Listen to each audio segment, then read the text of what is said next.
आखिर क्यों बनना पड़ा श्री कृष्ण को रणछोड़। दोस्तों, आप सभी जानते हैं कि भगवान श्री कृष्ण ने अपने जीवन में कई तरह की लीलाएं की और हमें उनकी सभी लीलाओं से कुछ ना कुछ ज्ञान ही मिला। ये कहानी भी उनकी ही एक ऐसी ही लीला की है जिसमें हमें उनके रणछोड़ बनने के बारे में पता चलता है कि क्यों उन्हें रणछोड़ बनना पड़ा। दोस्तों, अगर कहानी अच्छी लगे तो वीडियो को एक लाइक और चैनल को सब्सक्राइब जरूर करें। तो चलिए आगे बढ़ते हैं। भगवान श्री कृष्ण का जन्म कंस का वध कर समस्त पृथ्वी लोक को उसके अत्याचारों से मुक्त कराने हेतु हुआ था। किशोरावस्था में ही वह गोकुल से मथुरा आ गए तथा दुष्ट कंस का वध किया। कंस की मृत्यु से दुखी उसके ससुर जरासंध ने एक विशाल सेना लेकर मथुरा पर आक्रमण कर दिया। इस आक्रमण में उसके साथ शिशुपाल और काल्यवन जैसे शक्तिशाली राजा भी शामिल थे। जल्दी ही सेना मथुरा जा पहुंची और मथुरा की राजसभा में कृष्ण तथा बलराम को सेना को सौंपने का संदेश भेजा गया। इस युद्ध को टालने तथा मथुरा के निर्दोष नागरिकों को बचाने के लिए कृष्ण ने रातों रात वहां से सैकड़ों किलोमीटर दूर समुद्र में एक नई नगरी द्वारिका का निर्माण करवाया।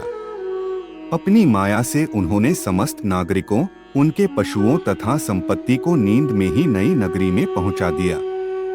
अगले दिन सूर्योदय के समय कृष्ण तथा बलराम जरासंध की सेना के सामने जा पहुंचे और उसे लड़ने के लिए चुनौती दी। जैसे ही जरासंध और दूसरे राजाओं ने कृष्ण को मारने के लिए शस्त्र उठाए, दोनों भाई भागने लगे। उन भाइयों के पीछे जरासंध तथा काल्यवन जैसे राजा भी भागने लगे।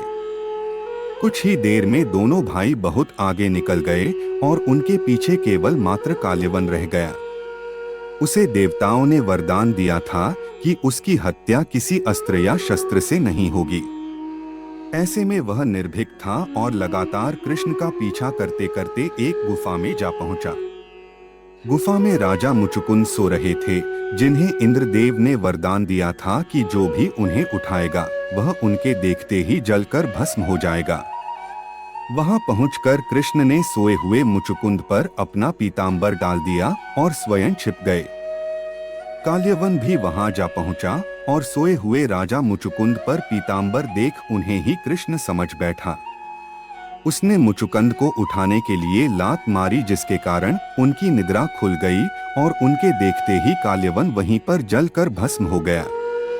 तत्पश्चात कृष्ण ने राजा मुचुकुंद को अपने चतुर्भुज स्वरूप में दर्शन दिए और उन्हें मोक्ष पाने का वरदान दिया। वहीं दूसरी ओर जरासंध और बाकी राजा पूरी तरह से खाली मथुरा देखकर वापस लौट गए। श्री कृष्ण चाहते तो स्वयं भी काल्यवन और अन्य अधर्मी राजाओं का वध कर सकते थे, परंतु देवताओं के दिए वरदान का मान रखने के लिए ही उन्होंने काल्यवन को राजा मुचुकुंद के हाथों मरवाया। इसी तरह बाद में जरासंध का वध पांडु पुत्र भीम के हाथों करवाकर भूधरा का भार कम किया।